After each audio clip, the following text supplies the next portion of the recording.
કેમ છો મારા પ્યારા ફિનોલિન ઝુલકાઓ? ચલો આજનો લેક્ચર નંબર આપણો નેમ રિએક્શનનો 22. આગળના લેક્ચરમાં આપણે એલિફેટિક SN2 સમજી હતી, બરાબર? એલિફેટિક SN2 માં પૂરેપૂરી એકવાર નજર નાખી લો. શેમાં SN2 થાય, શેમાં SN1 થાય, SN1 માટેની કન્ડિશન શું હોય, SN2 માટેની કન્ડિશન. SN1 ની વાત આવે એટલે કાર્બોકેટાયન અને SN2 ની વાત આવે એટલે સ્ટેરિક હિન્ડ્રન્સ. આ વસ્તુ ખાસ યાદ રાખજો, બરાબર? SN2 ની વાત હોય તો સ્ટેરિક હિન્ડ્રન્સ, SN1 ની વાત હોય તો કાર્બોકેટાયન, બરાબર? ચલો આજના લેક્ચર છે આપણો, સમજશું આપણે aromatic SN2. Aromatic SN2 aromatic SN2 reaction. Aromatic SN2 માં સૌથી પહેલા આમ તો તમે ડાવ પ્રોસેસની બધું સાંભળેલું હશે, ડાવ રિએક્શનની બધું નામ તો સાંભળેલા હશે. તો ડાવ રિએક્શનની બધી એકચ્યુઅલમાં છે શું? તો એ એરોમેટિક SN2 જ છે. ચલો હોય શું સમજીએ પહેલાં તો એમાં. એરોમેટિક SN2 નું બીજું નેમ, બરાબર છે, આનું બીજું નામ ipso substitution reaction. Ipso substitution reaction. Ipso substitution reaction આનું બીજું નામ છે એરોમેટિક SN2 નું. એરોમેટિક SN2 ને શોર્ટમાં ARSN2 પણ કહી શકાય. શોર્ટમાં શું કહેવાય ને? ARSN2 પણ કહી શકાય. બીજું આનું નેમ ઇપ્સો સબસ્ટિટ્યુશન સિવાય આને એડિશન એલિમિનેશન રિએક્શન બી કહેવાય છે. Addition elimination reaction. Addition elimination reaction પણ આને કહેવાય છે, બરાબર? આટલા ત્રણ નામ આના ખાસ યાદ રાખજો. એડિશન એલિમિનેશન એટલે પહેલા એડ થાય, પછી એલિમિનેટ એટલે દૂર થાય, અથવા ઇપ્સો સ્થાન. ઇપ્સો સ્થાન કોને કહેવાય એ સમજશો હમણાં. અથવા તો આને એરોમેટિક SN2 કહેવાય. આમાં હોય શું સમજો, જોજો. કોઈ બી માની લો કે આવું કોઈક અહીંયા લિવિંગ ગ્રુપ હોય, જોજો અહીંયા કોઈક લિવિંગ ગ્રુપ છે. લિવિંગ ગ્રુપ એટલે દૂર થતો સમૂહ. અહીંયા કોઈ બી ન્યુક્લિયોફાઇલ છે, બરાબર? તમને ખબર છે જો ઇલેક્ટ્રોફાઇલ હોય તો ઓર્થો પેરા યા તો મેટામાં જોઈન્ટ થાય, બટ અહીં ન્યુક્લિયોફાઇલ છે ને, ન્યુક્લિયોફાઇલ એ ડાયરેક્ટ અહીંયા એટેક કરે ને લિવિંગ ગ્રુપને લીવ કરે. જો સમજો ખાસ, આ લિવિંગ ગ્રુપ જ્યાં જોઈન્ટ છે ને આ પોઝિશનને ઇપ્સો પોઝિશન, ઇપ્સો સ્થાન કહેવાય. બાજુનું ઓર્થો, એના પછીનું મેટા, એના પછીનું પેરા. ઓર્થો મેટા પેરા તો તમને ખબર જ હોય, પણ આ પોઝિશનને ઇપ્સો પોઝિશન કહેવાય. કઈ કહેવાય? ભૂલ કહું, ઇપ્સો પોઝિશન બોલાય. જ્યાં ગ્રુપ જોઈન્ટ છે એ જ ગ્રુપને. તો ન્યુક્લિયોફાઇલ આવે અને લિવિંગ ગ્રુપ દૂર થાય, બરાબર છે? ન્યુક્લિયોફાઇલ આવે ને લિવિંગ ગ્રુપ દૂર થાય અને ઇપ્સો સબસ્ટિટ્યુશન રિએક્શન કહેવાય. શું કહેશો ને? ઇપ્સો સબસ્ટિટ્યુશન રિએક્શન, બરાબર? આની ડિટેલ મિકેનિઝમ સાથે બી આપણે જોશું, પણ હું તમને એક એક્ઝામ્પલ આપું, જો ખાસ. માની લો કે એક કામ કરીએ, અહીંયા જ હું લખી દઉં એક. આમાં રિએક્શન રેટ વધતો શા માટે જાય એ પણ આપણે સમજશું. માની લો કે આપણે લઈએ છીએ ક્લોરોબેન્ઝીન. જો સમજો, ક્લોરોબેન્ઝીન એમાં આપણે એડ કરીએ NaOH. 623 kelvin temperature, 312 pressure. આ પ્રોસેસને તમને ખ્યાલ હોય તો ડાવ પ્રોસેસ અથવા તો ડાવ રિએક્શન તરીકે ઓળખવામાં આવે છે. અને આમાં થાય શું ભૂલકાઓ? તો કે NaOH માંથી OH માઇનસ આની ઉપર એટેક કરે અને Cl ને કાઢી નાખે. NaCl દૂર થશે, NaCl દૂર થશે અને આમાં બની જશે આની પ્રોડક્ટ ફિનોલ પ્રોડક્ટ. આ ફિનોલની પ્રિપેરેશન બી થઈ ગઈ કહેવાય ભૂલકાઓ, બરાબર છે? ફિનોલ પ્રોડક્ટ બની ગઈ. હું તમને એક બીજું બી એક્ઝામ્પલ આપી દઉં. આમ તો તમારે સિલેબસમાં ક્યાંય છે નહીં, બટ એક ફિનોલ બનાવવો હોય ને, ફિનોલ તો ડાયરેક્ટ બેન્ઝીનમાંથી જો ફિનોલ બનાવવો હોય ને, ડાયરેક્ટ બેન્ઝીનમાંથી ફિનોલ, તો એમાં નાઇટ્રસ ઓક્સાઇડ, લાફિંગ ગેસ, હાસ્ય વાયુ જેને કહીએ ને આપણે, લાફિંગ ગેસ, હાસ્ય વાયુ, બરાબર છે? Na2O આ એડ કરી દો, ઓક્સિડેશન કરી નાખવાનું, બરાબર છે? ખુલ્લી હવામાં તો ડાયરેક્ટ એમાંથી ઓક્સિડેશન થઈને બેન્ઝીન ઓક્સિડેશન થઈને ફિનોલ બને છે. તમારા સિલેબસમાં નથી, બસ જસ્ટ ખાલી તમને આ ખબર હોવી જોઈએ, બરાબર? તમારે તો ડાવ પ્રોસેસ ખાસ યાદ રાખવાની છે. ટૂંકમાં ક્લોરોબેન્ઝીનમાંથી ફિનોલ બનાવવું હોય તમારે તો NaOH એડ કરો તો OH માઇનસનો એટેક અહીંયા થાય, Cl દૂર થાય તો ફિનોલ બની જાય. પણ નોર્મલ કન્ડિશનમાં ન થાય. 623 કેલ્વિન ટેમ્પરેચર જોઈએ, 312 પ્રેશર જોઈએ. હવે સાંભળજો, માની લો કે આની મિકેનિઝમથી આપણે બહુ ડિટેલમાં ખ્યાલ આવશે, પણ માની લો કે હું ક્લોરોબેન્ઝીનમાં, જો હું એક વસ્તુ લખાવું એ સમજો ખાસ. ક્લોરોબેન્ઝીનમાં ઇલેક્ટ્રોન આકર્ષક સમૂહ, ઇલેક્ટ્રોન વિડ્રોઈંગ ગ્રુપ NO2 લગાવી દો, ઇલેક્ટ્રોન વિડ્રોઈંગ ગ્રુપ લગાવી દઈએ અને પછી NaOH એડ કરીએ ને તો ટેમ્પરેચર પહેલા 623 જોતું હતું, એને બદલે હવે 443 કેલ્વિન. જેટલા ઇલેક્ટ્રોન વિડ્રોઈંગ ગ્રુપ લગાવો ને એટલું ટેમ્પરેચર ઓછું જોઈએ. આમાં પ્રેશર તો જોતું જ નથી. OH- નો એટેક અહીંયા થાય, Cl ને કાઢી નાખે. બરાબર, OH- નો એટેક ક્યાં થાય? Cl ને કાઢી નાખે. તો શું બન્યું? 2 નાઇટ્રોફિનોલ. શું પ્રોડક્ટ બની? 2 નાઇટ્રોફિનોલ. હજી જો, હજી એક કામ કરીએ, એકને બદલે 2 ઇલેક્ટ્રોન વિડ્રોઈંગ ગ્રુપ લગાવીએ ઓર્થો ને પેરામાં, તો બેનો ઇલેક્ટ્રોન વિડ્રોઈંગ પાવર વધે. પછી આમાં NaOH નાખો તો આટલા ટેમ્પરેચરની જરૂર ન પડે, એનાથી બી ઓછા ટેમ્પરેચરે રિએક્શન થઈ જાય. એનો મતલબ કે ટેમ્પરેચર ઓછું જોઈએ છે એનો મિનિંગ શું થયો ખબર? રિએક્શનનો રેટ વધતો જાય છે, રિએક્શન ફાસ્ટ થતી જાય છે, ઝડપી બનતી જાય છે. તો રિએક્શનનો રેટ, ઇપ્સો સબસ્ટિટ્યુશનનો રિએક્શનનો રેટ વધારવા માટે શું કરવું જોઈએ? ન્યુક્લિયોફિલિક ArSN2 નો રેટ વધારવા માટે શું કરવું જોઈએ? તો એમાં ઇલેક્ટ્રોન આકર્ષક સમૂહ, ઇલેક્ટ્રોન વિડ્રોઈંગ ગ્રુપ લગાવવા જોઈએ. તો OH- નો એટેક થાય, Cl- નીકળી જાય, NaCl દૂર થશે. આમાં પણ યાદ રાખજો NaCl લીવ થશે અને શું બનશે પ્રોડક્ટ? ભૂલકાઓ તો કે 2,4-ડાયનાઇટ્રોફિનોલ બનશે. 2,4-ડાયનાઇટ્રોફિનોલ બનશે. હજી એક વસ્તુ જો, માની લો કે જોજો આ કન્સેપ્ટ મસ્તીનો જોરદાર. Cl જ્યાં છે એની ઓર્થો, પેરા અને ફરી પાછી આ ઓર્થો એટલે 2,4,6 ટ્રાઇનાઇટ્રોક્લોરોબેન્ઝીન. આમાં NaOH જેવા સ્ટ્રોંગ ન્યુક્લિયોફાઇલની જરૂર બી નથી. ખાલી H2O નાખીને ખાલી રૂમ ટેમ્પરેચરે ગરમ કરી દો.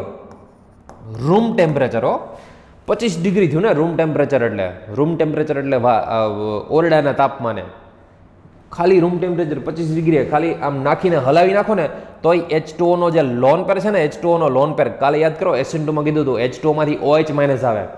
H2O નો OH- અહીં એટેક કરે, Cl ના કાઢી નાખે, H2O નો H+ અને આનો Cl- HCl લીવ થાય. આમાં NaOH જેવા બેઝની બી જરૂર નથી અને સીધી ફાસ્ટ રિએક્શન થાય અને 2,4,6 ટ્રાઇનાઇટ્રોફિનોલ, જેને આપણે પિક્રિક એસિડ કહીએ. યાદ કરો, પિક્રિક એસિડ. આની પહેલા પણ આપણે પિક્રિક એસિડ બનાવી ગયા હતા. 3 મેથડ હતી, 2 મેથડ, આમ તો 3 મેથડ ની, આ ત્રીજી મેથડ આવી. પિક્રિક એસિડની પ્રિપેરેશન કરવી હોય, એની બનાવટ કરવી હોય, પિક્રિક એસિડને બનાવવું હોય તો યાદ કરો, ફિનોલની અંદર કોન્સન્ટ્રેટ HNO3 નાખી દો તો 3 જગ્યાએ નાઇટ્રેશન થઈ જાય અને 2,4,6 ટ્રાઇનાઇટ્રોફિનોલ એટલે કે પિક્રિક એસિડ બનતું હતું.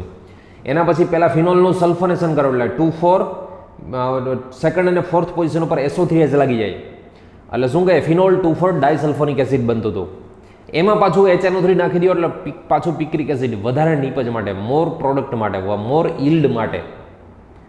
તો યાદ છે? તો પિક્રિક એસિડની 3 રીતે બનાવટ થઈ. બરોબર છે? 3 રીતે.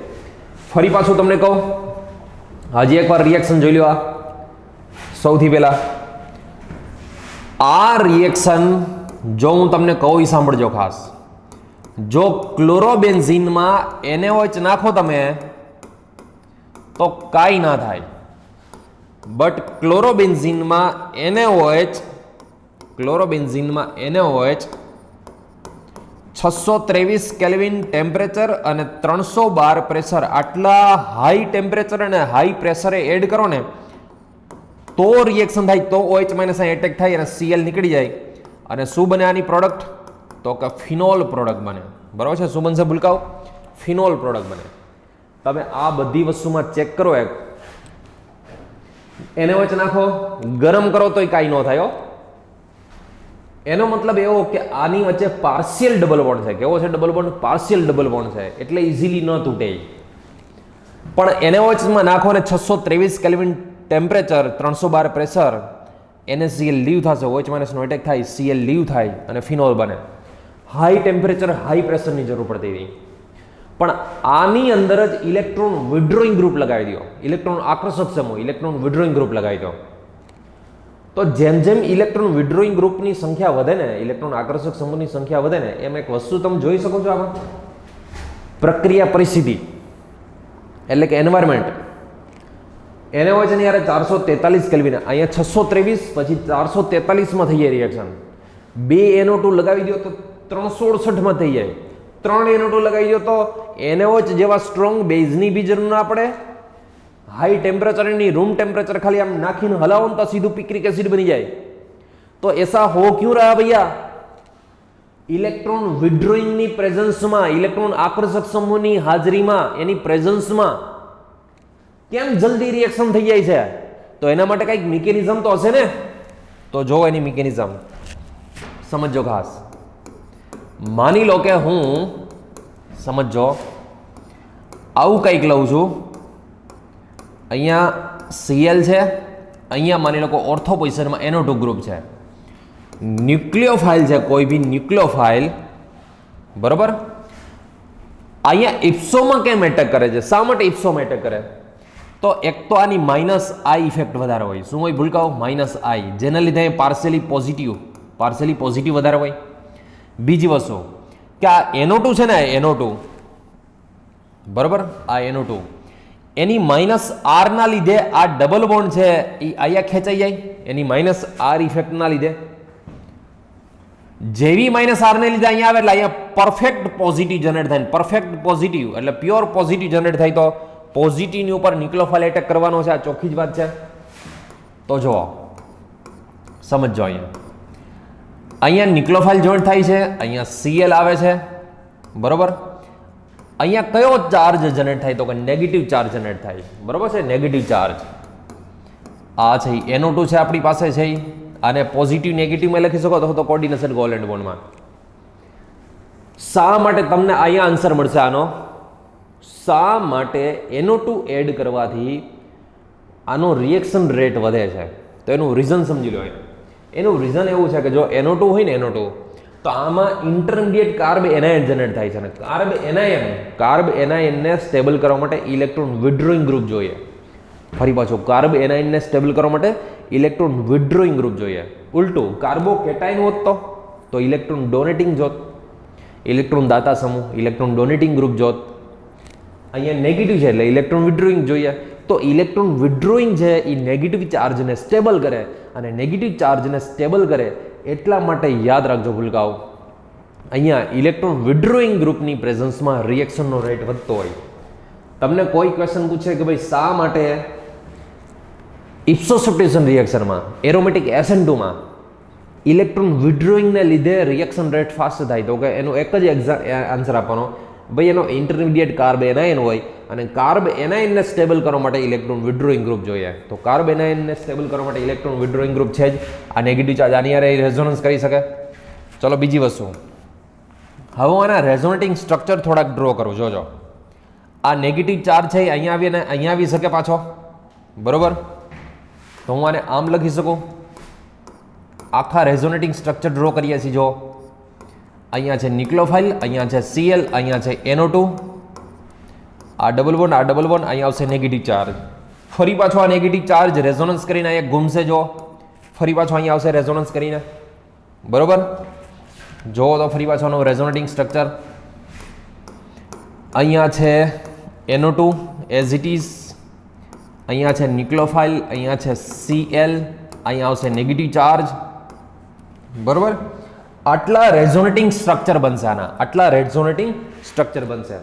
અને આ ત્રણેય રેઝોનેટિંગ સ્ટ્રક્ચરનું કોમન લખવું હોય, આ ત્રણ રેઝોનેટિંગ સ્ટ્રક્ચર છે એનું કોમન સ્ટ્રક્ચર લખવું હોય તો આ ત્રણેયનું કોમન સ્ટ્રક્ચર આપણે આમ લખી શકીએ. જો સમજો, અહીંયા ન્યુક્લિયોફાઇલ જોઈન્ટ થઈ ગયેલો છે, અહીંયા Cl છે, અહીંયા NO2 છે.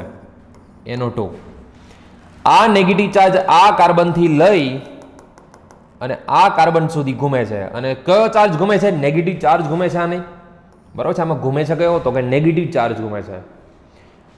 યાદ કરો, મેં આની પહેલાના લેક્ચરમાં એક તમને કીધું હતું, 7th લેક્ચરની બધું યાદ કરો. જો પોઝિટિવ ચાર્જ ઘૂમતો હોય તો એને સિગ્મા કોમ્પ્લેક્સ, સિગ્મા સંકીર્ણ બોલાય. પોઝિટિવ ઘૂમતો હોય તો સિગ્મા કોમ્પ્લેક્સ કહેતા હતા, અથવા તો એને અરેનિયમ આયન યા તો બેન્ઝિનિયમ આયન કહેતા હતા. નેગેટિવ ચાર્જ હોય ને તો ભૂલકાઓ યાદ રાખજો, આને મિઝન હેમર કોમ્પ્લેક્સ, મિઝન હેમર કોમ્પ્લેક્સ તરીકે ઓળખવામાં આવે છે, બરોબર છે. મિઝન હેમર કોમ્પ્લેક્સ તરીકે ઓળખવામાં આવે છે. છેલ્લે શું થાય જો છેલ્લે ફરી પાછો નેગેટિવ ચાર્જ જે છે, આ નેગેટિવ ચાર્જ એ અહીંયા આવે અને Cl ને કાઢી મૂકે. તો Cl ને કાઢી મૂકે તો એ -Cl અને ત્યાં ફરી પાછો ડબલ બોન્ડ એટલે ફરી પાછી એરોમેટિસિટી આમાં આવી જાય અને જ્યાં Cl હતો ત્યાં Nu એટલે કે ન્યુક્લિયોફાઇલ આવી જાય. તમે આખી મિકેનિઝમમાં એક વસ્તુ ચેક કરશો ને તો અહીંયા જુઓ, પહેલામાં ખાલી ન્યુક્લિયોફાઇલનું એડિશન થાય છે. શું થાય છે? પહેલામાં ન્યુક્લિયોફાઇલનું એડિશન થાય છે, બરાબર. આ સ્ટેપ હોય છે એ સ્લો સ્ટેપ હોય છે, રેટ ડિટર્મિનેશન સ્ટેપ હોય છે, કારણ કે એમાં એડિશન ન્યુક્લિયોફાઇલનું એડિશન કરવું એટલે થોડુંક અઘરું હોય. એટલે આ સ્ટેપ છે એ સ્લો સ્ટેપ હોય, RDS સ્ટેપ હોય. પહેલામાં એડિશન થાય છે અને છેલ્લામાં એલિમિનેશન. એલિમિનેશન એટલે Cl દૂર થાય છે. છેલ્લામાં શું થાય છે? એલિમિનેશન. એલિમિનેશન એટલે દૂર થવું. એટલા માટે આ રિએક્શનને એડિશન એલિમિનેશન રિએક્શન તરીકે ઓળખવામાં આવે છે. શેના તરીકે ભૂલકાઓ? એડિશન એલિમિનેશન તરીકે ઓળખવામાં આવે છે. આ રિએક્શનનો રેટ વધારવા માટે શું કર્યું આપણે? આ રિએક્શનને ઝડપી બનાવવા માટે શું કર્યું? એરોમેટિક SN2 ને ઝડપી બનાવવા માટે શું કરીએ છીએ આપણે? તો એમાં ઇલેક્ટ્રોન વિથડ્રોઈંગ ગ્રુપ, ઇલેક્ટ્રોન આકર્ષક સમૂહ લગાવીએ છીએ. શા માટે ઇલેક્ટ્રોન વિથડ્રોઈંગ ગ્રુપ લગાવીએ? બીકોઝ એના રેઝોનન્સ દરમિયાન, એની રિએક્શન મિકેનિઝમ દરમિયાન, during the mechanism negative charge generate થાય છે. નેગેટિવ ચાર્જને સ્ટેબલ કરવા માટે ઇલેક્ટ્રોન વિથડ્રોઈંગ લગાવવો પડે. જો પોઝિટિવ જનરેટ થતો હોત તો ઇલેક્ટ્રોન ડોનેટિંગ લગાવત આપણે. તો ઇલેક્ટ્રોન ડોનેટિંગમાં રેટ વધે, આમાં નેગેટિવ બનતો હોય ત્યારે ઇલેક્ટ્રોન વિથડ્રોઈંગમાં રેટ વધે આનો. એટલા માટે જેમ તમે NO2 લગાવતા જાઓ ને, જેમ NO2 લગાવતા જાઓ ને એમ એનો રેટ વધતો જાય, બરોબર. ચલો, આ ઓર્થોમાં NO2 લગાવ્યો હતો. માની લો કે મિકેનિઝમ પેરાવાળાની મિકેનિઝમ મારે કરવી હોય. જોજો, સમજો. આ અહીંયા ધ્યાન આપજો. પેરા પોઝિશનમાં આપણી પાસે NO2 હોય. માની લો કે અહીંયા સપોઝ કે આ ડબલ બોન્ડ છે, અહીંયા બી ડબલ બોન્ડ, અહીંયા બી ડબલ બોન્ડ અને અહીંયા ક્લોરિન છે. તો સેમ જ મિકેનિઝમ હોય, આમાં કોઈ ફેર ના હોય. ન્યુક્લિયોફાઇલ તમે લગાવો, બરાબર છે, ગમે તે સાઈડથી લગાવી શકો ન્યુક્લિયોફાઇલ. જોજો, આ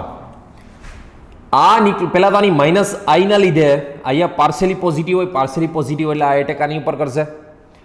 આ ડબલ બોન્ડ શિફ્ટ થઈને અહીંયા આવશે. જોજો, બરાબર. તો આ સમજો, અહીંયા આવી ગયો ન્યુક્લિયોફાઇલ, અહીંયા આવી ગયો Cl. આ નેગેટિવ ચાર્જ અહીંયા જનરેટ થશે. અહીંયા છે આપણી પાસે NO2, બરાબર. ફરી પાછું આનું રેઝોનેટિંગ સ્ટ્રક્ચર ડ્રો કરું. નેગેટિવ ચાર્જ ફરી પાછો અહીંયા આવે, આ નેગેટિવ ચાર્જ ફરી પાછો અહીંયા આવશે. તો જો NO2 ની બાજુમાં નેગેટિવ ચાર્જ આવ્યો. ક્યાં આવ્યો? NO2 ની બાજુમાં નેગેટિવ ચાર્જ આવ્યો. અહીંયા નેગેટિવ ચાર્જ આવે છે. તો જોજો, આ સમજો. અહીંયા Cl છે, અહીંયા ન્યુક્લિયોફાઇલ. આખું ફાડી ફાડીને જોજો, મોટી આંખો કરીને. NO2 ની બાજુની પોઝિશનમાં નેગેટિવ ચાર્જ આવે તો આ નેગેટિવ ડબલ બોન્ડ સાથે રેઝોનન્સ કરી શકે. જોવો, એટલા માટે આ રિએક્શનનો રેટ વધારે હોય, બરાબર છે. ઓલા ઓર્થોમાં હોય કે પછી NO2 પેરામાં હોય. ઓર્થોમાં લગાવો NO2 કે પેરામાં લગાવો NO2 તો નેગેટિવ ચાર્જ ડાયરેક્ટ NO2 ની બાજુની પોઝિશન ઉપર જનરેટ થાય છે. એટલા માટે પેરામાં લગાવો ને તોય મસ્ત રેટ હોય, મસ્ત ઝડપથી રિએક્શન થાય. હું આવું એટલા માટે કહું છું. એક હું ઓર્થોનું એક મેટાનું એક્ઝામ્પલ પણ લઈશ. ચલો નેક્સ્ટ. ફરી પાછો આ નેગેટિવ ચાર્જ છે એ રેઝોનન્સ કરીને અહીંયા આવે, બરોબર. તો અહીંયા નેગેટિવ ચાર્જ જનરેટ કરે. અહીંયા છે Cl, અહીંયા છે ન્યુક્લિયોફાઇલ, બરોબર. અહીંયા છે આપણી પાસે NO2. આટલા રેઝોનન્સ જે બનાવ્યા ને આપણે, આટલા રેઝોનન્સ એને કોમન રીતે લખવું હોય તો આમ લખી શકાય, ત્રણેયને કોમન રીતે. આ NO2 ગ્રુપ છે આપણી પાસે, બરાબર, ઇલેક્ટ્રોન વિથડ્રોઈંગ. અહીંયા Cl, અહીંયા ન્યુક્લિયોફાઇલ અને આ નેગેટિવ ચાર્જ અહીંયાથી લઈને અહીંયા સુધી ઘૂમે છે. આ નેગેટિવ ચાર્જ આવા કોમ્પ્લેક્સને કેવા કોમ્પ્લેક્સ કહેવાય? તો કે મિઝન-હેમર કોમ્પ્લેક્સ કહેવાય. મિઝન-હેમર કોમ્પ્લેક્સ. જો અંદર પોઝિટિવ ચાર્જ હોત મારા ભૂલકાઓ, જો અંદર પોઝિટિવ તો એને સિગ્મા કોમ્પ્લેક્સ અથવા તો અરેનિયમ અથવા તો બેન્ઝિનિયમ આયન બોલત. પણ નેગેટિવ ચાર્જ હોય તો એને મિઝન-હેમર કોમ્પ્લેક્સ બોલીએ છીએ આપણે, બરોબર, એક્ટિવેટેડ કોમ્પ્લેક્સ અથવા તો મિઝન-હેમર કોમ્પ્લેક્સ. ચલો છેલ્લે શું થાય? આ નેગેટિવ ચાર્જ અહીંયા આવે, આ Cl ને હાકી કાઢે, એ Cl ને કાઢી મૂકશે, ફરી પાછી એરોમેટિસિટી આવી જાય. ટૂંકમાં Cl ની જગ્યાએ શું આવી ગયો? તો કે ન્યુક્લિયોફાઇલ. Cl ની જગ્યાએ શું આવી જાય ભૂલકાઓ? તો કે ન્યુક્લિયોફાઇલ આવી ગયો. આને સબસ્ટિટ્યુશન જ કહેવાય ને. સબસ્ટિટ્યુશનનો મતલબ શું થાય? વિસ્થાપન. એનો મિનિંગ શું થાય? એક આવે ને બીજું જાય, એક આવે ને બીજું જાય તો એને શું કહીએ આપણે? સબસ્ટિટ્યુશન. પહેલા સ્ટેપમાં તમને ખબર છે કે અહીંયા એડિશન થઈ જાય. અહીંયા શું થાય છે ભૂલકાઓ? એડિશન થાય છે, બરોબર. આ છે એડિશન છે. અહીંયા સ્લો સ્ટેપ, RDS સ્ટેપ છે આ, બરોબર. છેલ્લું સ્ટેપ છે આ ફાસ્ટ હોય, એલિમિનેશનનું સ્ટેપ છે, આ ફાસ્ટ સ્ટેપ હોય. આ છે એલિમિનેશન સ્ટેપ છે. શું છે? Elimination step. આ સ્ટેપ એકચ્યુઅલમાં ફાસ્ટ હોય. આગળમાં લખી નાખજો ફાસ્ટ, બરોબર. તો આ રીતનું તમને ખબર હોવી જોઈએ કે આ રીતનો મિઝન-હેમર કોમ્પ્લેક્સ બને અને આ રીતનું આમાં સબસ્ટિટ્યુશન થતું હોય. પહેલું એક્ઝામ્પલ લીધું હતું મેં, ઓર્થોવાળાનું લીધું હતું. બીજું એક્ઝામ્પલ લીધું છે આ પેરાવાળાનું લીધું છે. હવે જે હું લઉં ને એ મેટાવાળાનું એક્ઝામ્પલ લઉં. આ મિકેનિઝમ જોજો, વિચારજો. મેટાવાળો રિએક્શન રેટ વધારે કે ન વધારે? જોજો, જબરજસ્ત કન્સેપ્ટ. આ મેટામાં NO2 હોય તો કેવો ફાયદો થાય એ વિચારજો. મેટામાં માની લો કે મેં NO2 લગાવ્યો છે, બરોબર. આ આપણી પાસે મેટા પોઝિશનમાં NO2 છે. આનાથી કેવો બેનિફિટ થાય એ સમજીએ આપણે. માની લો કે ન્યુક્લિયોફાઇલ છે, તમને ખબર છે આ ક્લોરીન જે પોઝિશન ઉપર એટેચ છે ત્યાં એટેક કરવાનો, તો આ પાઈ બોન્ડ બ્રેક થઈને અહીંયા આવશે. જો અહીંયા Cl હતો જ, ત્યાં ન્યુક્લિયોફાઇલ જોઈન્ટ થયો, અહીંયા નેગેટિવ ચાર્જ, આ NO2, બરોબર. આ ડબલ બોન્ડ, આ ડબલ બોન્ડ. હવે આનું રેઝોનન્સ કરાવો તમે તો આવું રેઝોનન્સ થાય, બરોબર. આ બીજો રેઝોનેટિંગ સ્ટ્રક્ચર.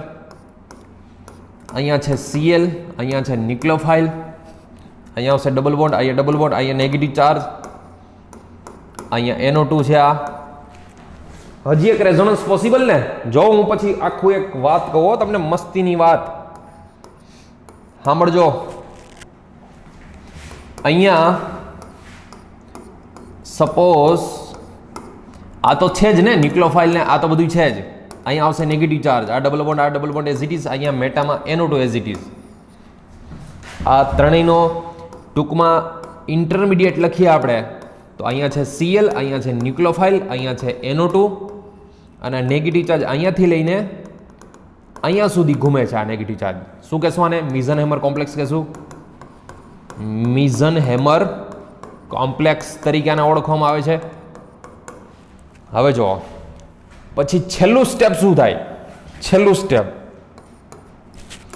તો કે છેલ્લા સ્ટેપમાં આ નેગેટિવ અહીંયા આવે ને Cl ને હાકી કાઢે, Cl ને કાઢી મૂકશે, એલિમિનેશન થઈ ગયું આ, અને આ બની ગયું આવી પ્રોડક્ટ, બરાબર. અહીંયા છે Cl ની જગ્યાએ ન્યુક્લિયોફાઇલ આવી ગયો.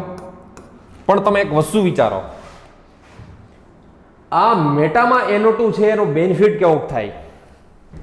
આ જરાક જોવો તો પેલા, આ ઓર્થો વાળો હતો ત્યારે આ NO2 નો બેનિફિટ જબરજસ્ત છે ભૂલકાઓ.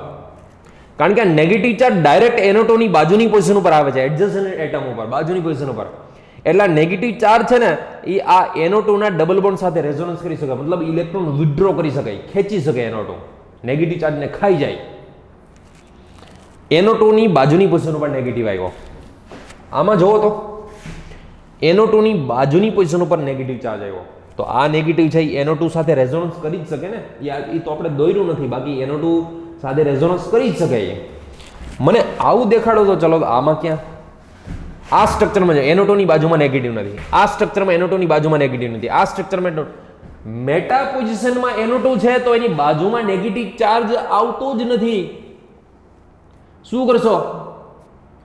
એક યાદ કરો, મેં સ્પેશિયલ જીઓસીના લેક્ચરમાં યા તો ઘણીવાર ક્લાસમાં બી હું એવું બોલેલો હોઉં કે રેઝોનન્સ છે ને, રેઝોનન્સ એ ખાલી ઓર્થો ને પેરાની જ ઇફેક્ટ છે. રેઝોનન્સ ખાલી કેની છે? ઓર્થો અને પેરાની જ ઇફેક્ટ છે. એ મેટા પોઝિશનની ઇફેક્ટ નથી. ઓર્થો ને પેરામાં જ ઇફેક્ટ લાગે, મેટામાં ઇફેક્ટ ન લાગે. તો તમે મેટામાં NO2 જોઈન્ટ કર્યો છે ને તો એનો કાંઈ એટલો બધો બેનિફિટ નથી મેટાનો જોઈન્ટ કરવામાં.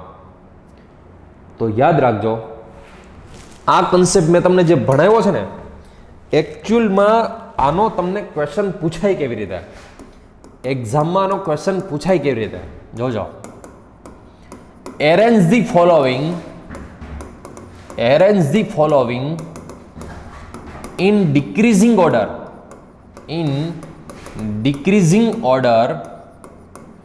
of their reactivity towards nucleophilic या तो aromatic nucleophilic towards aromatic nucleophilic substitution reaction.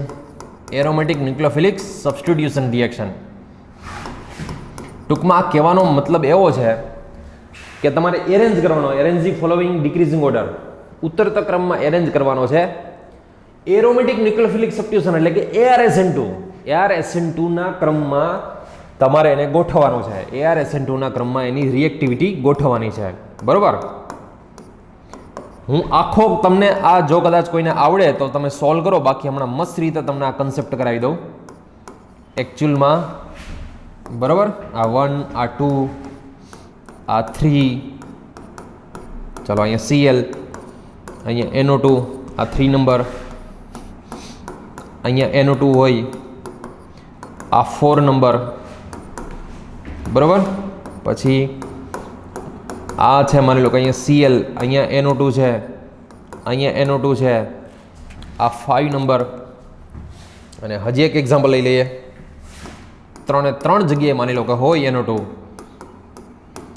તો આ Cl, NO2, NO2, NO2. બરાબર. આ 6 નંબર. ચલો, આ તમારે એરેન્જ કરવાનો છે. બરોબર. ઓર્ડર એરેન્જ કરવાનો છે. ARSN2 નો ક્રમ કયો? ARSN2 એટલે કે એરોમેટિક SN2 નો ક્રમ કરવાનો છે. કેન્દ્રીય વિસ્થાપન પ્રક્રિયા, એરોમેટિક કેન્દ્રીય વિસ્થાપન પ્રક્રિયા. ચલો, સૌથી વધારે રેટ હોય ને, સૌથી વધારે જેનો રિએક્શન રેટ એટલે કે સૌથી ઝડપથી રિએક્શન કરે ને, એ ઓલો 6 નંબરનો 3 NO2 અને 3 પાછળ ક્યાં ખબર છે? ઓર્થોપેરામાં હોય બેનિફિટ કરે, ખબર છે ને? એટલે પેલો આવશે 6 નંબર, પછી આવશે 5 નંબર. શા માટે 5 નંબર? તો કે બેયમાં છે, ઓર્થો ને પેરામાં બેયમાં છે, 2 ગ્રુપ છે. હવે આ ત્રણેયને કેમ ડિસાઈડ કરશો? આમાં તો ત્રણેયમાં એક છે. હાલો, આ તો તમને ખબર છે કે મેટામાં છે એટલે મેટામાંથી -R ના લાગે, મેટામાં વિથડ્રોઈંગ ઇફેક્ટ એટલી બધી ના લાગે, મેટામાંથી ખાલી ઇન્ડક્ટિવ ઇફેક્ટ જ લાગે, ખબર છે ને? -R નો લાગે. તો હવે આ બેને કેમ નક્કી કરવાના? તો યાદ રાખજો, આ ઓર્થોમાં છે ને પેરામાં, ઓર્થોને પેરામાંથી -R સેમ લાગે, ઓર્થોને પેરામાંથી -R સેમ લાગે. પણ -I તો કે -I ઓર્થોવાળાની જાજી હોય, આની પાસે -R -I, આની પાસે -R -I, આ ચોથા નંબર પાસે તો ખાલી -I, આની પાસે તો બેય પાસે -R. વાત આ બેની સમજો. ઓર્થો ને પેરામાંથી -R તો બેની સેમ લાગે, પણ -I ઇફેક્ટ તો કે -I ઇફેક્ટ જેમ નજીક હોય, Cl ની જેમ નજીક હોય, inductive effect is depends on distance. યાદ કરો, ઇન્ડક્ટિવ ઇફેક્ટ અંતર ઉપર આધારિત છે. જેમ નજીક હોય એમ વધારે લગાવે.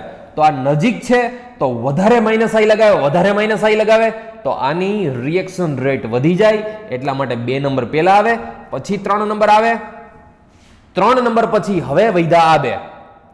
તો આમાં તો કઈ છે જ નહીં, પણ આમાં -I છે ને કાર્બ એનાયન. આનો ઇન્ટરમીડિયેટ શું જનરેટ થાય છે? ભૂલકાઓ, આનો ઇન્ટરમીડિયેટ કાર્બ એનાયન જનરેટ થાય છે. અને કાર્બ એનાયનને સ્ટેબલ કરવા માટે -I થોડીક તો કામમાં આવે જ. એટલે સિમ્પલ કરતા તો -I વાળું સારું કહેવાય. એટલે 4 નંબરને ત્યાં ગોઠવશો અને છેલ્લે આવશે 1 નંબર રિએક્શનના રેટમાં. ફરી પાછું એક વસ્તુ સમજાવી દઉં. 6 નંબર તો પહેલા આવે એ તો ખબર જ પડી જાય, 5 નંબર પછી આવે એ બી ખબર પડી જાય. આ 3 માંથી આ તો છેલ્લે આવશે, આ 3 માંથી કારણ કે આ તો મેટામાં છે, તો મેટામાંથી તો ખાલી -I જ લાગે, મેટામાંથી તો -R લાગે નહીં. તમને એક એક્ઝામ્પલ બતાવ્યું ખબર, મેટામાં હોય ત્યારે એની બાજુમાં નેગેટિવ ચાર્જ જ ન ઉત્પન્ન થાય. તો આ બેની વાત કરું ને, આ બેની તો બે પાસે માઇનસ આર તો સેમ હોય, બટ આની પાસે માઇનસ આઈ નજીક છે એટલે માઇનસ આઈ વધારે લાગે, અને માઇનસ આઈ કાર્બો એનાયન ને વધારે સ્ટેબલ કરી શકે. તો માઇનસ આઈ વધારે હોય એમ કાર્બેનાયન વધારે સ્ટેબલ થાય. તો 2 નંબર પહેલા આવે, 3 નંબર પછી આવે, અને આ બેમાં તો તમને ખબર છે કે આની પાસે માઇનસ છે એટલે પહેલા આવશે અને 1 નંબર લાસ્ટમાં આવશે. બરોબર. હજી એક કામ કરો, હજી એક ક્વેશ્ચન આપો. ક્વેશ્ચન ઓલો હતો એ જ હો, ક્વેશ્ચન આગળ મેં તમને આપ્યો તો એ જ, બટ આ જો અહીંયા માની લો કે Cl છે આપણી પાસે. બરોબર. બીજું એક્ઝામ્પલ, અહીંયા છે Cl, અહીંયા છે NO2, આ પેલો, આ બીજો. ત્રીજું એક્ઝામ્પલ જોવો, અહીંયા છે માની લો કે Cl, અહીંયા છે આપણી પાસે NO2, આ ત્રીજું એક્ઝામ્પલ. એના પછી જોવો, અહીંયા છે Cl, અહીંયા છે NO2. બરાબર, આ 4 નંબર. હજી જુઓ, અહીંયા છે Cl, અહીંયા છે NO2, અહીંયા બી છે NO2, આ 5 નંબર. હજી જોઈએ થોડાક. ચલો અહીંયા લઈ લઈએ આપણે Cl લઈ લઈએ, અહીંયા NO2, અહીંયા NO2, અહીંયા NO2. બરાબર, આ લઈ લઈએ 6 નંબર. ચલો આ 6 ને એરેન્જ કરવા છે આપણે, એર SN2 ના રેટમાં એરેન્જ કરવા છે. બરાબર છે. એરોમેટિક SN2, એરોમેટિક SN2 ના ક્રમમાં ગોઠવવા છે આને. સૌથી વધારે રિએક્શનનો રેટ એ તો ખબર જ પડી જાય, 6 નંબર છે. હાલો પછી કયો આવે? 5 નંબર આવે. હવે 2 NO2 તો આમાંય છે ને 2 NO2 આમાંય છે. હવે 2 NO2 આમાં છે પણ એટલો બધો ફાયદો ન કરે. આ 2 NO2 જબરજસ્ત ફાયદો કરે, બેનિફિટ જબરજસ્ત કરે. કેમ? તો કે ઓર્થો ને પેરામાં છે ને, ઓર્થો ને પેરામાંથી તો તમને ખબર છે રેઝોનન્સ લાગે. આ બે ક્યાં છે? તો કે મેટામાં છે, અને મેટામાંથી તો ખાલી શું લાગે? માઇનસ આઈ જ લાગે. આ ક્યાં છે? તો કે મેટામાં છે, તો મેટામાંથી તો શું લાગે? ખાલી માઇનસ આઈ જ લાગે. મેટાવાળાની તો કંઈ એટલી બધી વેલ્યુ હોય જ નહીં. આ ઓર્થોમાં છે એટલે રેઝોનન્સ છે, આમાં માઇનસ આર હોય. આ મેટામાં છે એટલે ખાલી માઇનસ આઈ હોય. આ મેટામાં છે તો આને બેયને માઇનસ આઈ હોય, આને બેયને માઇનસ આર, ને ઓલાને 3 ને માઇનસ આર હોય. તો 6થું ને 5મું તો ચાલો બરોબર. હવે આમાંથી કયો હોય? તો બીજા નંબરનું. તમે વિચાર કરો, આની પાસે બે NO2 છે ને આની પાસે એક જ NO2 છે, તો એ આગળ આવે. શા માટે? તો કારણ કે ઓર્થોમાં છે ને, ઓર્થોમાં હોય તો મિકેનિઝમ દોરશો ને તો અહીંયા નેગેટિવ ચાર્જ આવે.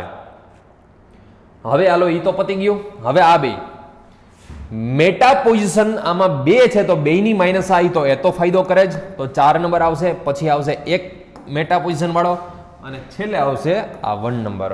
બરોબર છે. એ તો તમને ખ્યાલ જ છે. મારે આ જ સમજાવું હતું તમને કે આ 2 NO2 છે ને આમાં એક જ NO2 છે, છતાંય આગળ આવ્યું. જો કેમ? આમાં તો 2 NO2 છે તો કેમ પાછળ આવ્યું? કારણ કે એમાં ભલે 2 NO2 રહ્યા, પણ છે તો મેટામાં ને, તો મેટામાં છે તો એનો કાંઈ બેનિફિટ ન મળે એટલા માટે. ચલો હજી એક ક્વેશ્ચન ArSN2 નો. બરોબર. આ બધા કન્સેપ્ટ એવો કે સમજાય તો પહેલી વારમાં સમજાઈ જાય, બાકી થોડુંક મથવું પડે આમાં. ચલો અહીંયા OR, આ પેલો તમારે ArSN2 નો રેટ કરવાનો છે આમાં. અહીંયા Cl, અહીંયા માની લો કે NO2 છે, આ બીજો નંબર. પછી ત્રીજું છે માની લો કે અહીંયા Cl. બરોબર. અહીંયા છે મિથાઇલ ગ્રુપ, આ માની લો કે ત્રીજા નંબરનું. બરોબર. ચલો હજી એક અહીંયા છે માની લો કે Cl, અહીંયા છે NO2, અહીંયા બી છે NO2, આ 4 નંબર. ચાલો ArSN2 ના ક્રમમાં ગોઠવવો છે આપણે. ArSN2 સૌથી પહેલો નંબર તો આવશે 4 નંબરનો, આ તો ફાઇનલ જ. હવે આ છે ને એની પ્લસ આર હોય, તો કાર્બ એનાયન હોય ને, કાર્બ એનાયન, આમાં તો મિકેનિઝમમાં કાર્બ એનાયન બને છે, તો કાર્બ એનાયનને ખેંચવાળો જોઈએ, આપવાળો નહીં. આપવાળો તો સમુખની નુકસાની કરશે. એક તો એ ધરાઈ ગયેલો હોય ને, હજી તમે એને આપો તો શું થાય?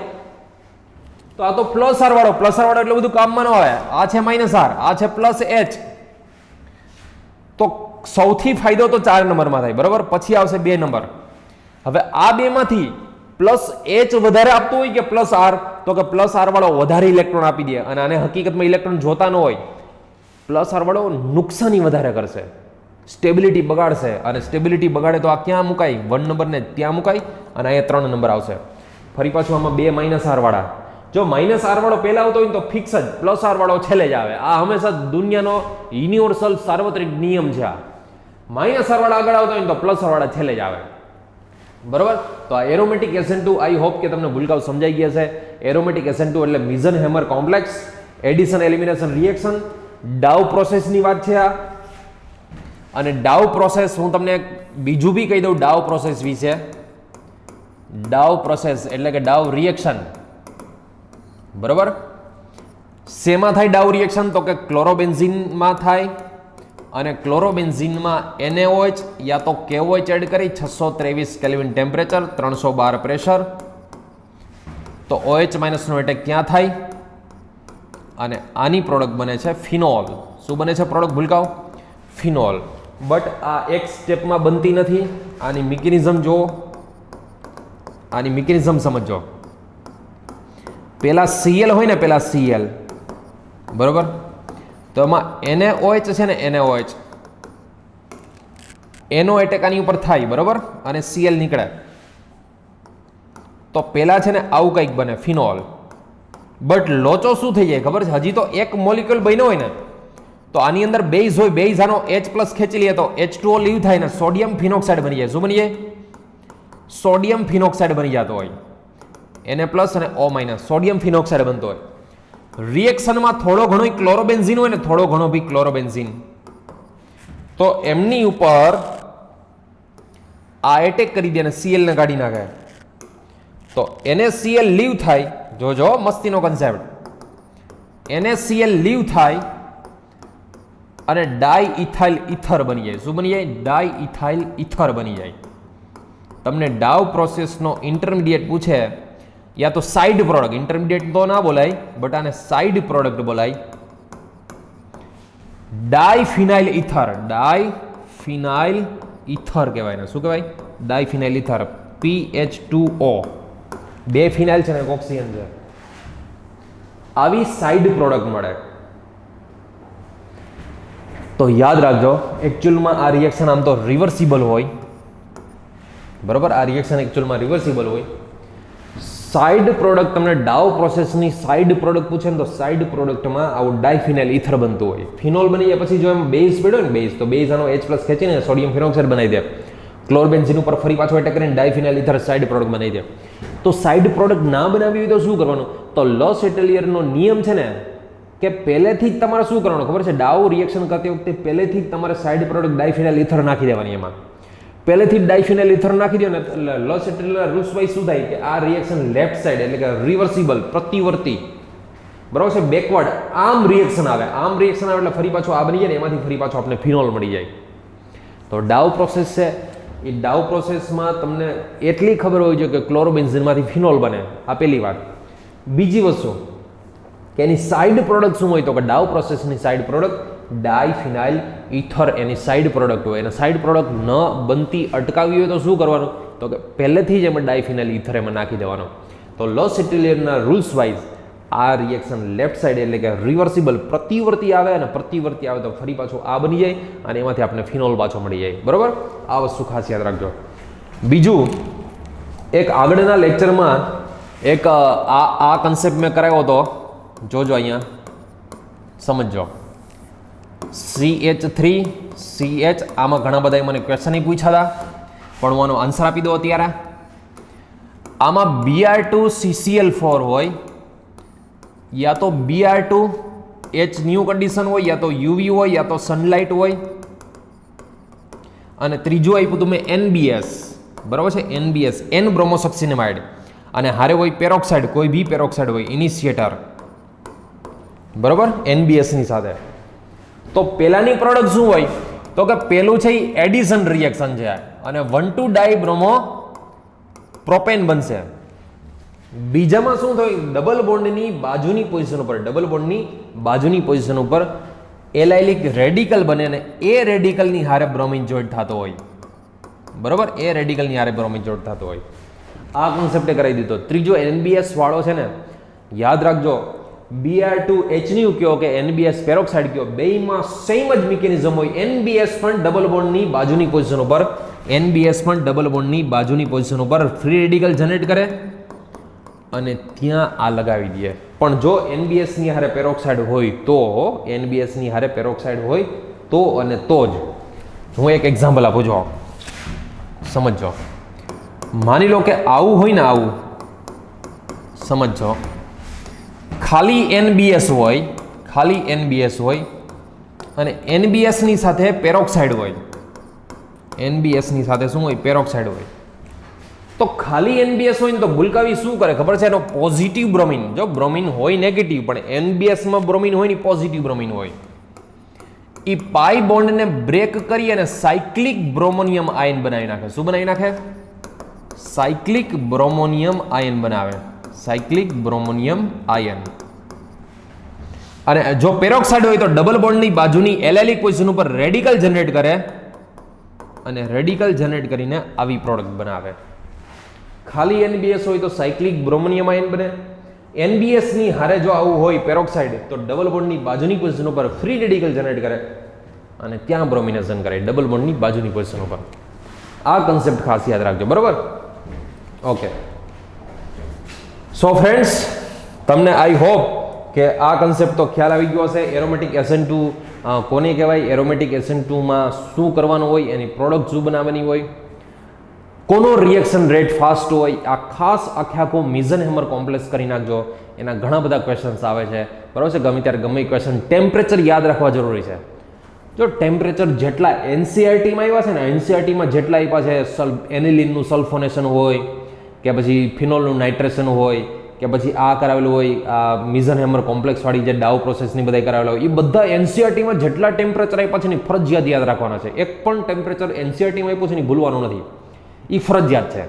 બાકીના એક્સ્ટ્રા જે મેં લખાવેલા છે, ટોલ્યુઇનનું ક્લોરિનેશન, ટોલ્યુઇનનું બ્રોમિનેશન એવા, તો એના ટેમ્પરેચર યાદ નહીં રાખો તો હાલશે, પણ NCERT-માં આપ્યા છે ને એ તો ફરજિયાત તમારે યાદ રાખવાના છે. NCERT હવે તમે ગમે ત્યાંથી ગમે ત્યાં રીડ કરશો ને એટલે બધું જ તમે ભણી ગયા છો NCERT-નું, બરોબર છે?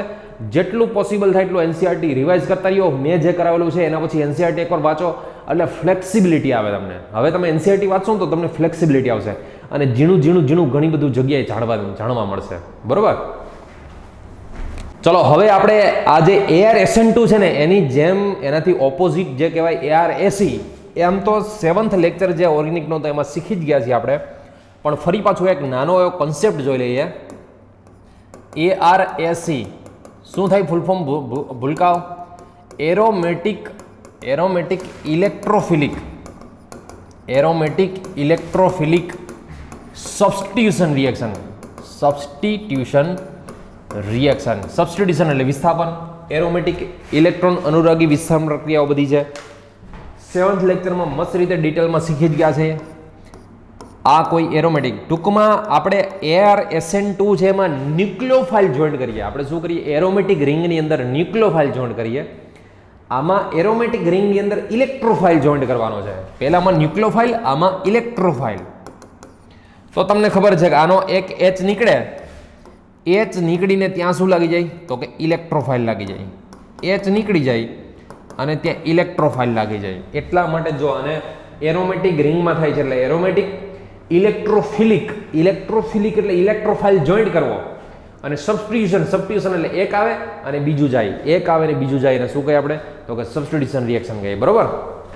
આની મિકેનિઝમ કઈ રીતની હોય સમજીએ. આની મિકેનિઝમ ફરી પાછી એકવાર સમજી જ ગયા છીએ તો ફરી પાછી એટલા માટે સમજાવું કે ઓર્થોપેરામાં હોય ત્યારે શું કરવું એ સમજો. ચલો આ સમજો. પહેલા સિમ્પલ, કોઈ પણ ઇલેક્ટ્રોફાઇલ આમાં લગાવવાનો થાય તો પહેલા પાઈ ડેન્સિટી એટેક કરે એની ઉપર. કોઈ પણ એક જગ્યાએ માની લો કે મેં અહીંયા ઇલેક્ટ્રોફાઇલ લગાવ્યો, H તો હતો જો ત્યાં પહેલેથી H હોય જ. આ એરો ઉપર જાય છે ને તો ઉપરનો કાર્બન નેગેટિવ હોય, નેગેટિવ ની હારે E+ જોઈન્ટ થાય. ઉપરનો કાર્બન નેગેટિવ તો આ પોઝિટિવ થઈ જાય. ચોખ્ખી જ વાત. નેગેટિવ અંદર લગાવો ને તો નેગેટિવ ચાર્જ જનરેટ થાય, પોઝિટિવ અંદર લગાવો ને તો પોઝિટિવ ચાર્જ જનરેટ થાય. આગળનામાં યાદ કરો, નેગેટિવ ન્યુક્લિયોફાઇલ એડ કરતા હતા ને તો નેગેટિવ ચાર્જ જનરેટ થતો હતો. આમાં ઇલેક્ટ્રોફાઇલ લગાવીએ ને તો પોઝિટિવ ચાર્જ જનરેટ થાય. પહેલામાં ઇલેક્ટ્રોન વિથડ્રોઈંગ નેગેટિવ થતો હોય નેગેટિવ, ત્યારે ઇલેક્ટ્રોન વિથડ્રોઈંગ ગ્રુપ લગાવીએ ને તો રિએક્શનનો રેટ વધે. આમાં ઇલેક્ટ્રોન ડોનેટિંગ લગાવીએ ને તો રિએક્શનનો રેટ વધે, કારણ કે આમાં પોઝિટિવ જનરેટ થાય છે, ઓમાં નેગેટિવ જનરેટ થતો હતો. હવે આનું રેઝોનન્સ જો જી આવી રીતનું થાય ભૂલકાઓ રેઝોનન્સ આનું. અહીંયા છે આપણી પાસે ઇલેક્ટ્રોફાઇલ, અહીંયા છે H, અહીંયા પોઝિટિવ, બરાબર. આ બોન્ડ અહીંયા આવે તો અહીંયા થાય પોઝિટિવ ચાર્જ જનરેટ. ફરી પાછોનો રેઝોનન્સ કરીએ તો આ રીતનું બને. જોવો જી, અહીંયા ઇલેક્ટ્રોફાઇલ, અહીંયા H, અહીંયા પોઝિટિવ ચાર્જ, બરાબર. આ ત્રણેય રેઝોનેટિંગ સ્ટ્રક્ચરને કોમન આપણે આમ લખી શકીએ. ત્રણેયનો કોમન અહીંયા છે ઇલેક્ટ્રોફાઇલ, અહીંયા છે H, અહીંયાથી અહીંયા સુધી આ ઘૂમે છે. અને કયો ચાર્જ ઘૂમે છે? તો કે પોઝિટિવ ચાર્જ. આને શું કહીએ છીએ આપણે? તો કે સિગ્મા કોમ્પ્લેક્સ, બરાબર. સિગ્મા કોમ્પ્લેક્સ, સિગ્મા સંકીર્ણ, અથવા તો બેન્ઝિનિયમ આયન. બેન્ઝિનિયમ આયન શું કહીએ આને આપણે? બેન્ઝિનિયમ આયન, યા તો શું કહીએ આપણે આને? અરેનિયમ આયન. અરેનિયમ આયન અથવા તો કોમ્પ્લેક્સ, બરોબર. આટલા નામ છે ના. પહેલાને મિઝરહેમર કોમ્પ્લેક્સ અને સિગ્મા કોમ્પ્લેક્સ. છેલ્લે શું થઈ? છેલ્લે તો કે છેલ્લે ફરી પાછી એરોમેટિસિટી એન્ટર થાય. ફરી પાછી એરોમેટિસિટી એન્ટર થાય, H પ્લસ લીવ થાય અને એરોમેટિક રિંગ બની જાય, બરોબર. અહીં આવી ગયો ઇલેક્ટ્રોફાઇલ, જોઈ લો આ, બરોબર. આ રીતની આપણે ARSE કરતા હતા, એરોમેટિક ઇલેક્ટ્રોફિલિક સબ્સ્ટિટ્યુશન રિએક્શન. આ રીતનું આપણે શીખી જ ગયા હતા. બટ અહીંયા આપણે શીખવાનું છે કે ઓર્થોમાં ગ્રુપ હોય અથવા તો પેરામાં હોય. જોજો આ સમજો. માની લો કે અહીંયા કોઈ એવું ગ્રુપ છે, બરોબર છે, લોન પેરવાળું ગ્રુપ. સપોઝ કે હું આપણે OH ની જ વાત કરીએ, ચલો ને. OH લોન પેરવાળું ગ્રુપ છે જ ફિનોલમાં જ. આમાં ઇલેક્ટ્રોફાઇલ લગાવવું હોય તો કઈ જગ્યાએ લગાવીએ આપણે? તો કે આમાં ઇલેક્ટ્રોફાઇલ લગાવવું હોય આપણે તો આ જનરલી કેવો છે? તો કે ઓર્થો પ્લસ પેરા ડાયરેક્ટિંગ છે. આ ઓર્થો અથવા તો પેરામાં લાગે આમાં. જેમ કે ડાયલ્યુટ HNO3 નું નાઇટ્રેશન યાદ કરો. ફિનોલમાં ડાયલ્યુટ HNO3 નાખી દો, મંદ HNO3 નાખી દો તો ઓર્થો અને પેરામાં લાગતી, તેમાં પેરા મેજર હતી. પણ એકચ્યુઅલમાં આની મિકેનિઝમ શું હોય? કોઈ પણ લોન પેરવાળો હોય, ઓર્થો પેરા ડાયરેક્ટિંગ હોય, તો આની મિકેનિઝમ હોય કઈ રીતની? કઈ રીતના ઓર્થોમાં લાગે અને શા માટે ઓર્થોમાં જ લાગે? તો એ શા માટે ઓર્થોમાં લાગે એ કન્સેપ્ટ આપણે આગળ શીખી ગયા. પણ જો આ ઓર્થોમાં લાગે ને, બરોબર છે, ઓર્થોમાં એટેચ કરો ને તમે, તો સમજો અહીંયા ઇલેક્ટ્રોફાઇલ લાગી ગયો ઓર્થોમાં, તો અહીંયા ચાર્જ કયો જનરેટ થાય? જો આ પાઈ ડેન્સિટી અહીંયા ગઈ, એટલે આ કાર્બન છે એની ઉપર નેગેટિવ આવે, તો આ કાર્બન ઉપર પોઝિટિવ આવે. અને આ પોઝિટિવને સ્ટેબલ કરવા માટે લોન પેર સબસ્ટિટ્યુટેડ કાર્બોકેટાઇન બને. કેવું બને? સબસ્ટિટ્યુટેડ કાર્બોકેટાઇન. લોન પેર વાળાની બાજુમાં પોઝિટિવ આવે ને ભૂલકાઓ, ફરી પાછું લોન પેર વાળાની બાજુમાં પોઝિટિવ, એટલે આ જોરદાર સ્ટેબલ હોય. લોન પેર વાળાની બાજુમાં પોઝિટિવ આવે એટલે જોરદાર સ્ટેબલ હોય. સબસ્ટિટ્યુટેડ કાર્બોકેટાઇન કહેવાય. મસ્ત સ્ટેબલ હોય, ખતરનાક સ્ટેબલ હોય. સૌથી સ્ટેબલ આ હોય, મોર સ્ટેબલ, કારણ કે સીધો જ લોન પેર વાળાની. હું તમને એક વસ્તુ કહું, આમાં માની લો કે તમને બહુ ડિટેલમાં ક્વેશ્ચન પૂછી લે, સમજો. આ ત્રણેય રેઝોનેટિંગ સ્ટ્રક્ચર છે ને, ત્રણેય રેઝોનેટિંગ સ્ટ્રક્ચરમાંથી સૌથી વધુ સ્ટેબલ કયું હોય એવું પૂછે. હાલો તમને ત્રણેયમાંથી સૌથી વધારે સ્ટેબલ કયું રેઝોનેટિંગ સ્ટ્રક્ચર? પહેલું, બીજું કે ત્રીજું? તો સૌથી વધારે સ્ટેબલ આ કહેવાય, મોર સ્ટેબલ. બધામાંથી સ્ટેબલ વધારે આ. કેમ એવું? તો કે NO2 ને બાજુના આની -R હોય, -I વિથડ્રોઈંગ ગ્રુપની બાજુમાં નેગેટિવ ચાર્જ છે, તો આ નેગેટિવ ચાર્જને સૌથી વધારે સ્ટેબલ આ કરી શકે. આમાં નેગેટિવ દૂર છે, ઓલામાં નેગેટિવ દૂર છે, તો ત્રણેયમાંથી સૌથી મોર સ્ટેબલ આ કહેવાય, બરોબર. સૌથી મોર સ્ટેબલ આને કહેવાય.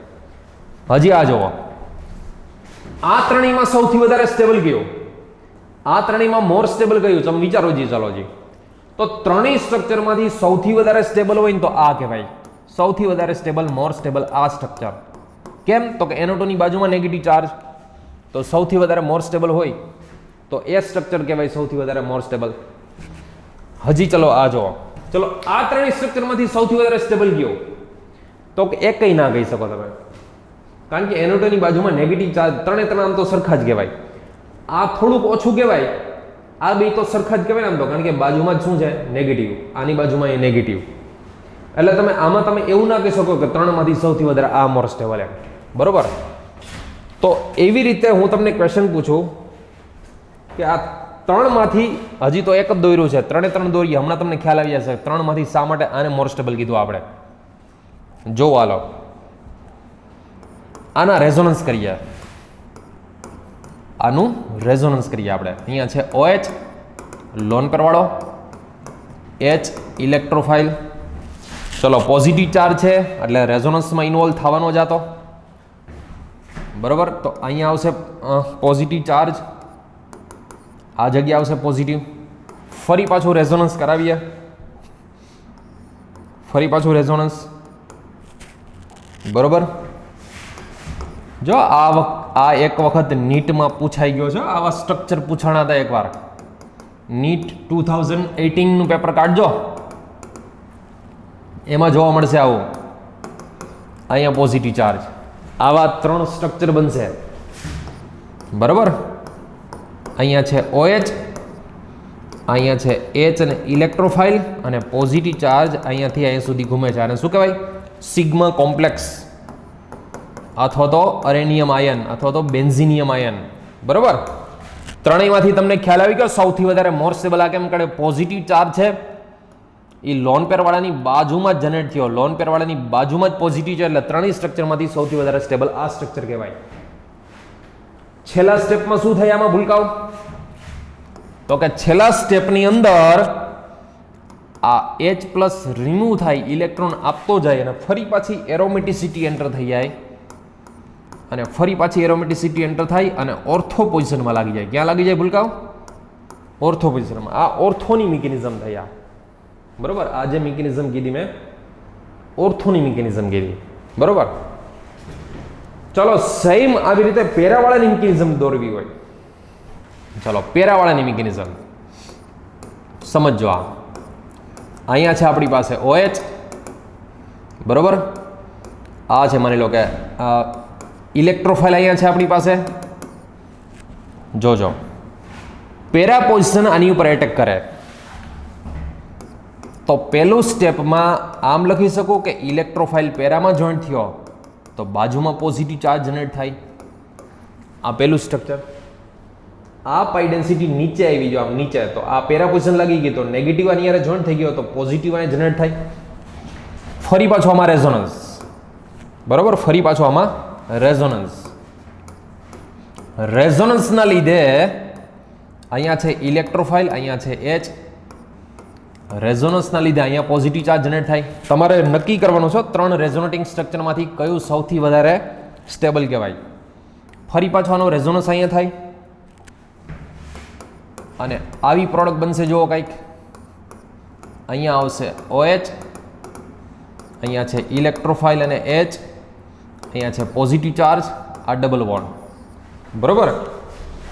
ત્રણેયનું કોમન લખીએ આપણે તો ત્રણેયનું કોમન આવું લખાય. ઇલેક્ટ્રોફાઇલ ને H અહીંયા છે જ, અહીંયા છે OH, અને આ પોઝિટિવ ચાર્જ અહીંયાથી લઈને આ કાર્બન સુધી ઘૂમે છે. સિગ્મા કોમ્પ્લેક્સ કે શું? બરોબર? ચલો ત્રણેયમાંથી સૌથી વધારે સ્ટેબલ હોય, મોર સ્ટેબલ, તો આ. કેમ ભૂલકાઓ સૌથી વધારે સ્ટેબલ આ? તો કે એની બાજુમાં લોન પેરવાળાની બાજુમાં પોઝિટિવ ચાર્જ, લોન પેરવાળાની બાજુમાં પોઝિટિવ ચાર્જ હોય તો એ સૌથી વધારે સ્ટેબલ એ કહેવાય. છેલ્લા સ્ટેપમાં શું થશે? તો કે આ એનો ઇલેક્ટ્રોન આપી દેશે, આના -H+ થશે અને પેરા પોઝિશનમાં ઇલેક્ટ્રોફાઇલ લાગી જશે. ક્યાં લાગી જશે ભૂલકાઓ? પેરા પોઝિશનમાં. બરાબર? આ એની પ્રોડક્ટ આવી ગઈ. ટૂંકમાં ઓર્થો પેરા ડાયરેક્ટિંગ હોય તો તમને જો ફરી પાછું કહી દઉં, નીટમાં આવા કોઈ આ પૂછો તો બરોબર છે. આ સ્ટ્રક્ચરમાંથી એક સ્ટ્રક્ચર 2018 નું પેપર જોજો, 2018 નું પેપર, 2018 ના પેપરમાં આવા કન્સેપ્ટ પૂછી લીધા હતા. ખાલી ઇલેક્ટ્રોફાઇલ લગાવો ને તો કયું સ્ટ્રક્ચર બને એવું પૂછ્યું હતું. ઇલેક્ટ્રોફાઇલ લગાવવાથી કયું સ્ટ્રક્ચર બને એવું સ્ટ્રક્ચર, એવા ક્વેશ્ચન પૂછી લીધા હતા. સાવ સિમ્પલ. ક્યારેક એવું બને કે ઇઝી ક્વેશ્ચન હોય એવા પૂછી લે તમને. ચલો, આ તો વાત અત્યાર સુધી કરતા હતા આપણે ઓર્થોપેરા વાળાની. હવે મેટા વાળાની વાત કરીએ. ચલો, તમને ખબર છે NO2 છે, NO2 એ કેવો ડાયરેક્ટિંગ છે ભૂલકાઓ? તો કે NO2 છે એ મેટા ડાયરેક્ટિંગ છે. મેટા પોઝિશનમાં ઇલેક્ટ્રોફાઇલ લાગે એમાં, બરાબર. મેટામાંથી H+ જાય અને મેટા પોઝિશનમાં ઇલેક્ટ્રોફાઇલ લાગે. મિકેનિઝમ આની આખી મિકેનિઝમ ડ્રો કરીએ આપણે. ચલો, આની મિકેનિઝમ સમજો. સપોઝ આપણી પાસે છે અહીંયા NO2, બરોબર. આપણે લગાવવાનો છે ઇલેક્ટ્રોફાઇલ, બરોબર છે. આપણે લગાવવાનો છે ઇલેક્ટ્રોફાઇલ. ઇલેક્ટ્રોફાઇલ કઈ પોઝિશનમાં લાગે? તો ઇલેક્ટ્રોફાઇલ તમને ખબર છે મેટા પોઝિશનમાં લાગે. ચલો, ઇલેક્ટ્રોફાઇલ મેટા પોઝિશનમાં લાગશે તો ઉપરનો કાર્બન પોઝિટિવ ચાર્જ જનરેટ થશે. અહીંયા છે NO2 આપણી પાસે, બરોબર. નીચેના કાર્બન મેટા પોઝિશન જોઈન્ટ થઈ ગઈ તો ઓર્થો પોઝિશન ઉપર પોઝિટિવ ચાર્જ જનરેટ થાય. આ રેઝોનન્સ કરીને અહીંયા આવે, બરોબર. તો આનું બીજું રેઝોનેટિંગ સ્ટ્રક્ચર આવું બનાવી શકાય. અહીંયા છે ઇલેક્ટ્રોફાઇલ, અહીંયા છે H, અહીંયા છે NO2, અહીંયા ડબલ બોન્ડ, અહીંયા પોઝિટિવ ચાર્જ, આ ડબલ બોન્ડ. ફરી પાછું રેઝોનેટિંગ સ્ટ્રક્ચર, ફરી પાછું જોવો જી, આ રીતનું લખી શકાય. NO2 તો ઇલેક્ટ્રોન આકર્ષક, ઇલેક્ટ્રોન વિડ્રોઈંગ જો, અને ઇલેક્ટ્રોન વિડ્રોઈંગ પોઝિટિવને સ્ટેબલ ન કરે, નેગેટિવને સ્ટેબલ કરે, બરોબર. ચલો, આ ક્વેશ્ચનનો આન્સર આપી દો તો તમે સાચા. હાલો, 3 રેઝોનેટિંગ સ્ટ્રક્ચર છે. કેટલા છે? 3 રેઝોનેટિંગ. 3 રેઝોનેટિંગ સ્ટ્રક્ચરમાં સૌથી વધુ સ્ટેબલ કયું રેઝોનેટિંગ સ્ટ્રક્ચર હશે? 3 રેઝોનેટિંગ સ્ટ્રક્ચરમાંથી સૌથી વધારે સ્ટેબલ કયો હશે? આનો આન્સર આપી શકાય, બરોબર. આપી શકાય, એવું ના કહેવાય કે 3માંથી એકય નહીં. તો હું આનો તમને આન્સર આપું ભૂલકાઓ. 3માંથી સૌથી વધારે સ્ટેબલ હોય ને તો આ કહેવાય. ચલો, રીઝન કયો મને, શા માટે આ સૌથી વધારે સ્ટેબલ હશે? NO2 ની -I હોય. કેવી હોય? -I. અને -I વાળો તો નેગેટિવને સ્ટેબલ કરે. સાંભળજો, જો લોન પેર વાળું ગ્રુપ હોય ને, લોન પેર વાળું, તો એની જેમ નજીક હોય પોઝિટિવ ચાર્જ એમ વધારે સ્ટેબલ હોય. એટલે ઇલેક્ટ્રોન દાતા, ઇલેક્ટ્રોન ડોનેટિંગ ગ્રુપ. સાંભળજો, હું જે વર્ડ બોલું, ઇલેક્ટ્રોન ડોનેટિંગ હોય ને, ઇલેક્ટ્રોન ડોનેટિંગ, એની જેમ નજીક પોઝિટિવ ચાર્જ હોય ને એમ વધારે સ્ટેબલ હોય. પણ ઇલેક્ટ્રોન વિડ્રોઈંગ ગ્રુપ હોય ને, ઇલેક્ટ્રોન વિડ્રોઈંગ, એનાથી જેમ દૂર પોઝિટિવ ચાર્જ હોય ને એમ વધારે સ્ટેબલ હોય. ફરી પાછું, લોન પેરવાળાની જેમ નજીક હોય એમ વધારે સ્ટેબલ હોય, ખેંચવાળાની જેમ દૂર હોય એમ વધારે સ્ટેબલ હોય. તો જોઈ લો, આ પોઝિટિવ ચાર્જ તો નજીક છે, આ પોઝિટિવ ચાર્જ નજીક છે, આની -I ને લીધે -I નજીક તો વધારે લાગે, તો પોઝિટિવ ચાર્જને તો બગાડાય, સ્ટેબિલિટી ઓછી કરે નહીં. પણ આ જોવો તો જરાક મેક્સિમમ ડિસ્ટન્સમાં છે, મેક્સિમમ દૂર છે એનાથી. મેક્સિમમ દૂર હોય તો શું થાય? -I ઓછી લાગે, -I ઓછી લાગે તો મોર સ્ટેબલ થઈ જાય. ત્રણેયનું કોમન લખીએ તો, ત્રણેયનું કોમન રીતે લખીએ આપણે તો આને આમ લખી શકાય. જોવો જી, અહીંયા છે NO2, મેટા પોઝિશનમાં છે ઇલેક્ટ્રોફાઇલ, અને આ પોઝિટિવ ચાર્જ અહીંયાથી લઈને અહીંયા સુધી ઘૂમે છે, બરોબર. છેલ્લા સ્ટેપમાં આ H અહીંયા આવશે, -H+ થશે, અને પ્રોડક્ટ આની આવશે. જો અહીંયા H તો નીકળી જ ગયો હોય તો ખાલી ઇલેક્ટ્રોફાઇલ, અહીંયા NO2. ટૂંકમાં NO2 ની કઈ પોઝિશનમાં લાગી ગયો? મેટા પોઝિશનમાં. આ ક્વેશ્ચન નીટમાં આવી ગયો તો, બરોબર. ખાલી એમાં ક્વેશ્ચન, એમાં ઓપ્શન આપ્યા હતા.